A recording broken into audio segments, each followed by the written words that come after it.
Hey, what's up? Barnaby here along with Brandon of Klein Tools. You know, Brandon, one of my favorite shows on TV is How It's Made, because I love going behind the scenes and seeing how things go from nothing to everything. And that is the journey we're going to take here with the Klein Tools, because we talk about how they're forged, we talk about how they have an insane guarantee that it's really a lifetime tool. Absolutely. Right?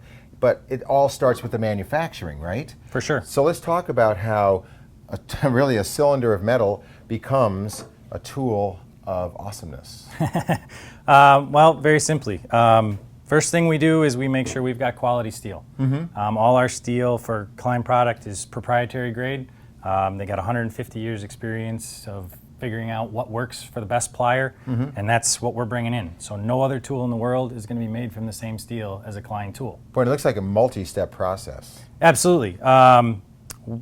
What starts off as a round bar, we engineer the process to actually forge the best possible product and use the minimal amount of material as possible. Okay, so what is forging? I mean, just the verb itself. Forging is just forming metal under force in a hot state. So we're heating the metal up to about 2,300 degrees Fahrenheit. At that temperature, it's a nice cherry red, and we pound on it pretty good. As you can see, stepping through the process, we flatten out the bar and gradually form it into the finished product. And the reason we do it gradually, you can't just hit it once and punch it out.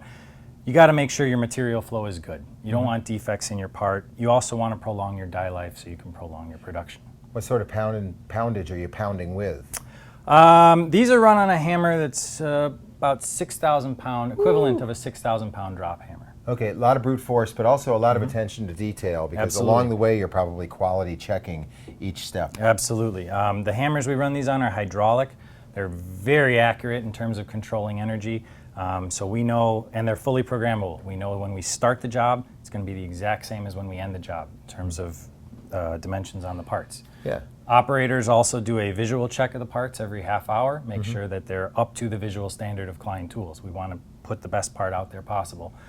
They also do a dimensional check every hour, make sure they are meeting the customer's print, and will satisfy the future machining operations down the line. So start to finish, how long does it take to get from this to this?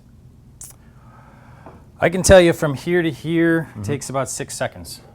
What? Yeah.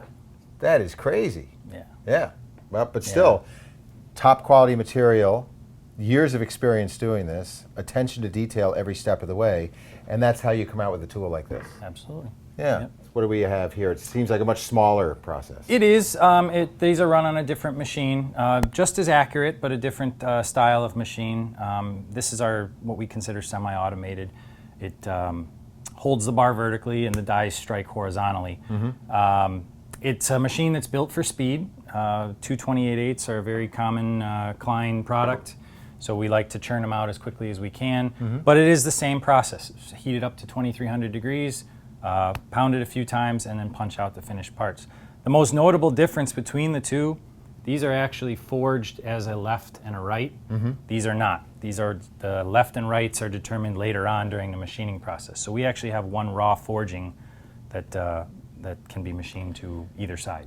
Okay, and so you're done, once you've cut it all out, you're left with this, and it's not like Play-Doh where you can just ball it all up and start again, right? Right. No, we sell it off to scrap companies who recycle it, so we don't waste anything, but we also try and minimize the amount of material we're actually selling off. Okay, and where are you doing this process? We do it just outside of O'Hare Airport in Elk Grove. Okay, where nobody cares if it's loud. That's right. Actually, across the street they do, but nobody's complained yet. Yeah, that's great. Well, you know what? Isn't it fun to get a behind-the-scenes look at how Klein tools are made? Because you hear the conversations about them, how well made they are, how they're forged, and they've got the great guarantee on them. But now that we've seen the process that it goes through, it kind of lifts the veil of mystery a little bit. All right, brother. Thanks for lifting the veil. That was awesome information. And speaking of that, there's the mother lode of information that can be found. KleinTools.com, that would be the overarching website, but there's also Tradesman's Club. You can text Klein to 37527. Both those avenues are going to get you latest updates on Klein tools and what sort of products they've come up with, and great deals as well. But there's also Facebook, YouTube, Twitter, Instagram. It's all there for you, because at the end of the day, it's one awesome tool, You just need to know more about it.